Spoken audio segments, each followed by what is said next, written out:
उद्घाटन समारोहका अध्यक्ष कमरेड यस कार्यक्रममा विशेष अतिथिका रूपमा उपस्थित हाम्रो पार्टी केन्द्रीय समितिका महासचिव, उपमहासचिव, सचिव, स्थायी समिति र केन्द्रीय समितिका सबै सहयोगका कमरेडहरू, भर्खरै हाम्रो पार्टीमा समायोजन हुन आउनुभएका किरण थापा लगायतका कमरेडहरू र यो नगर सम्मेलन महानगरको सम्मेलनमा उपस्थित सम्पूर्ण प्रतिनिधि पर्यवेक्षक र अन्य कमरेडहरू र मित्रहरू, सबभन्दा पहिला म पनि पार्टी केन्द्रीय समितिको तर्फबाट पोखरा महानगरपालिकाको यो महत्त्वपूर्ण तेस्रो अधिवेशनको पूर्ण सफलताका निम्ति हार्दिक शुभकामना व्यक्त गर्न चाहन्छु। तपाईहरुको यो उपस्थिति पक्कै पनि पोखरा महानगरपालिकालाई नयाँ ढङ्गले परिचालित गर्ने, सङ्गठित गर्ने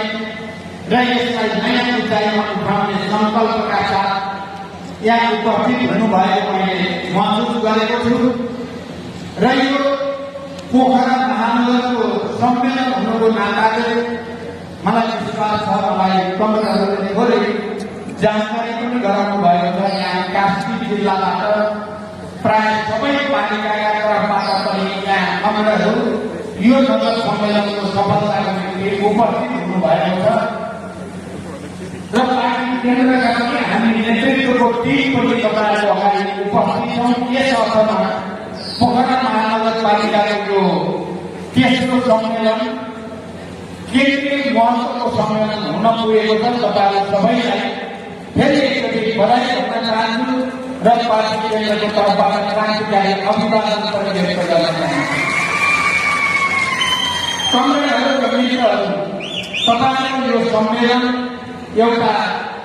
देशको राजनीतिक परिस्थितिको पनि एउटा विशिष्ट अवस्थामा र हाम्रो पार्टीका आन्दोलनको विकासको पनि एउटा विशिष्ट चरणमा पोखरा महानगरपालिकाको यो सम्मेलन सम्पन्न हुँदैछ। तपाईँलाई देखिरहनु भएको छ, थाहा पाइराख्नु भएकै छ। हामीले पछिल्लो पटक सरकारको नेतृत्व गर्दै गर्दा देश र जनताका पक्षमा केही नयाँ रिकर्डहरू बनाउने सङ्कल्पका साथ हामीले सुशासन, सामाजिक न्याय र आर्थिक समृद्धिको अभियान चलाएर तपाईँहरूले थाहा पाइराख्नु भएकै छ। मैले अहिले त्यसको लामो व्याख्या गर्नुपर्छ भन्ने लागेको छैन। सरकारबाट बाहिर के कारणले आउनु पर्यो भन्ने कुरा पनि तपाईँहरूले थाहा पाइराख्नु भएकै छ। हामीले चलाएको सुशासनको अभियान, हामीले चलाएको सामाजिक न्यायको अभियान, हामीले चलाएको आर्थिक समृद्धिको अभियान यो देशका दलालहरूलाई, नोकरशाहहरूलाई र बिचौलियाहरूलाई मन परेन। त्यसकारण उनीहरूले अनेक किसिमका नियोजित षड्यन्त्र अन्तर्गत हामीलाई बाहिर पुर्याएको हो भन्ने कुरा पनि मलाई लाग्छ तपाईँ सबै कुराहरूलाई राम्रोसँग जानकारी नै छ। त सरकारबाट बाहिर आएपछि हामीले केन्द्रीय समितिको बैठकको तयारी गर्यौँ र केन्द्रीय समितिको हामीले 8औं केन्द्रीय समितिको जो बैठक बस्यौँ त्यो बैठकबाट हामीले केही नयाँ सङ्कल्प, केही नयाँ निष्कर्ष र केही नयाँ अभियानमा जाने निर्णय गर्यौँ र केन्द्रीय समितिको यो बैठक सामान्य र औपचारिक केन्द्रीय समितिको बैठक मात्रै भएन। म तपाईँहरूलाई स्मरण गराउन चाहन्छु, तपाईँहरूलाई विशेष रूपले जानकारी गराउन चाहन्छु कि केन्द्रीय समितिको यो बैठकले केही गम्भीर समीक्षा गर्यो नेपाली कम्युनिस्ट आन्दोलनको, नेपालको राजनीतिक आन्दोलनको र हाम्रो पार्टी अगाडि जानको लागि यथास्थितिलाई तोडेर एउटा नयाँ अभियानका साथ फेरि जनतासँग जोडिनु पर्छ भन्ने केही नयाँ निष्कर्ष निकालेर त्यही निष्कर्ष अन्तर्गत हामी अहिले अगाडि छौँ। कमरेडहरू, त्यो निष्कर्षको मैले अहिले लामो व्याख्या गर्ने समय छैन,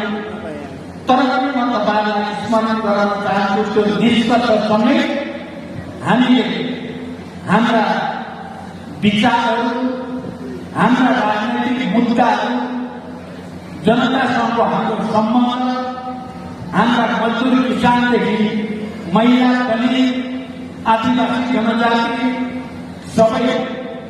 सबै पीडित समुदायसँगको हाम्रो सम्बन्धलाई फेरि एकचोटि नयाँ सिराबाट जोड्नुपर्छ भन्ने निष्कर्ष पनि त्यसमा निकालिएको थियो।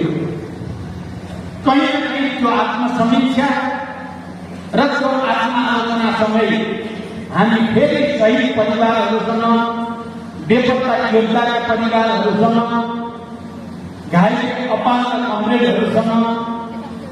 अनि जेल मेल यातना भोगेका र हिजो कथित चुनौतीपूर्ण क्षणमा पनि हाम्रो पार्टीका आन्दोलनलाई साथ सहयोग गर्ने जनतासँग फेरि हामी जोडिनु पर्दछ। यस बिचमा कहीँ न कहीँ हामी जनतासँगको त्यो सम्बन्धलाई, विचारसँगको हाम्रो हिजोको निष्ठालाई अनि वर्ग र समुदायसँगको सम्बन्धलाई केही न केही हामीले लुज गर्यौं र हामीले त्यो स्थितिलाई बदल्नै पर्छ भन्ने निष्कर्ष सहित हामी अगाडि आयौं। म तपाईँहरूलाई यो कुरा सँगै केमा पनि ध्यान आकर्षित गर्न चाहन्छु भने हामीले समाजवादको निर्माण कसरी गर्ने, तपाईहरुलाई थाहा छ पार्टीको 8औं राष्ट्रिय महाधिवेशनबाट नेपालको समाजवादी क्रान्तिको बाटोको खाका त मोटो खाका त कोरिएको छ, तर त्यो समाजवादी क्रान्तिको सुरुवात कहाँबाट र कसरी गर्ने, साथै नेपाली समाजवादी क्रान्तिको मोडेल, क्रान्तिको रणनीति, क्रान्तिको समग्र कार्यक्रम कसरी अगाडि बढ्नेछ भन्ने बारेमा सैद्धान्तिक तर्क त हामीले गर्यौं। आजको अन्तर्राष्ट्रिय र राष्ट्रिय परिस्थितिका आधारमा अहिले विज्ञान प्रविधिमा भएको विकास र क्रान्ति समेतको विश्लेषण गरेर हामीले अबको 21औं शताब्दीमा समाजवादी क्रान्तिको नेपाली बाटो भनेर त्यसको खाका बोलेको त हामीले कोर्यौं, ट्र्याक त हामीले खोल्यौं, तर त्यो ट्र्याकमा अझै त्यसलाई फराकिलो पार्ने, त्यसलाई अझ विस्तार गर्ने, विकसित गर्ने चुनौती हाम्रो काममा छ। त्यो कुरा हामीले महाधिवेशनमै पनि भनेका थियौं। म तपाईँहरूलाई अहिलेको केन्द्रीय समितिको बैठकसम्म आइपुग्दा महाधिवेशनको त्यो कार्यदिशालाई मूर्तिकरण गर्ने, अझ ठोस बनाउने र जनतासँग पार्टीलाई फेरि एकचोटि लगेर राम्रोसँग जोड्ने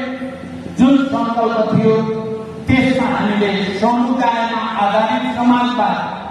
अहिले तपाईँलाई थाहा छ हामी सङ्घीय सरकारमा छैनौं, यति बेला प्रादेशिक सरकारमा पनि छैनौं, तर हाम्रो नेतृत्वमा 123वटा स्थानीय सरकार अहिले पनि छन्। ती 123वटा स्थानीय सरकारबाट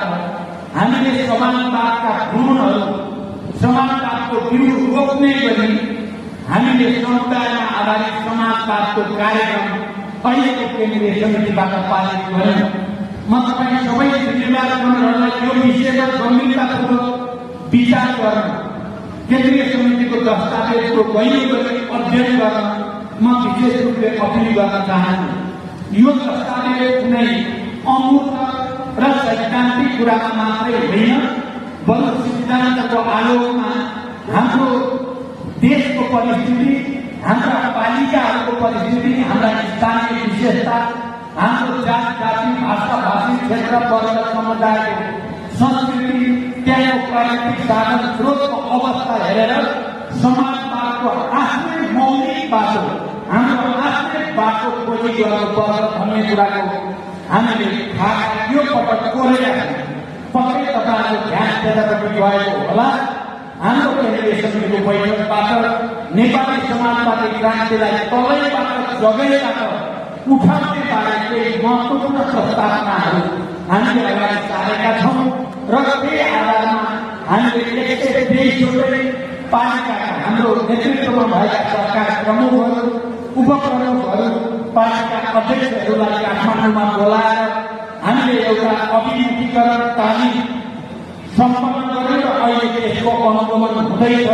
मलाई लाग्छ तपाईँहरूले यो कुरा महसुस गरिराख्नु भएकै होला। हामीले र कार्यक्रम बनाएर जगैदेखि समाजवादको बिउ रोप्ने कुराको कार्ययोजना बनाउनु अगाडि नै पनि हाम्रो सैद्धान्तिक व्याख्या हाम्रो सैद्धान्तिक निष्ठाका कारणले देशभरिका स्थानीय पालिकामा माओवादी केन्द्रले नेतृत्व गरेका पालिकाहरू नै अरूले गरेको जजमेन्ट मूल्याङ्कनमा पनि पहिलो दोस्रो तेस्रो पाँचौं छैटौं माओवादी केन्द्रले पालिका भए र त्यसैले पनि एउटा सन्देश माओवादी केन्द्रले मात्रै जनताको भावना अनुसार विकास समृद्धिलाई अगाडि बढाउन सक्छ, समाजवादको आधार निर्माण गर्न सक्छ भन्ने एउटा विश्वास पैदा भएको थियो। तर अहिले केन्द्रीय समितिको बैठकबाट हामीले गरेको निर्णय, हामीले बनाएको कार्ययोजना र कार्यक्रमले अब समाजवाद हामीले आफ्नै पहलमा हाम्रा विभिन्न ठाउँको विशेषता अनुसार हामीले नै समाजवादको बिउ रोप्नुपर्दछ र त्यसले मात्रै आत्मनिर्भर राष्ट्रिय अर्थतन्त्रको जड बस्न सक्दछ। जसरी आजसम्म यो देशका शासकहरूले विदेशीहरूको अन्डानुकरण गरेर देशलाई धनपछि धन परनिर्भर धनपछि धन कमजोर बनाउने काम भएको छ। त्यसको ठाउँमा हामीले जनताकै ताकतको बलमा हाम्रो आफ्नै मौलिकता र विशेषताको आधारमा समाजवादका भ्रूणहरू रोप्ने कामको सुरुवात गर्नुपर्छ भनेर हामीले यो पटक केही महत्त्वपूर्ण र दूरगामी निर्णय गरेका छौँ र मलाई विश्वास छ यो निर्णयसँगै अहिले देशमा माओवादी केन्द्रका पक्षमा एउटा नयाँ विश्वास, नयाँ माहौल, नयाँ लहर आउँदैछ। मलाई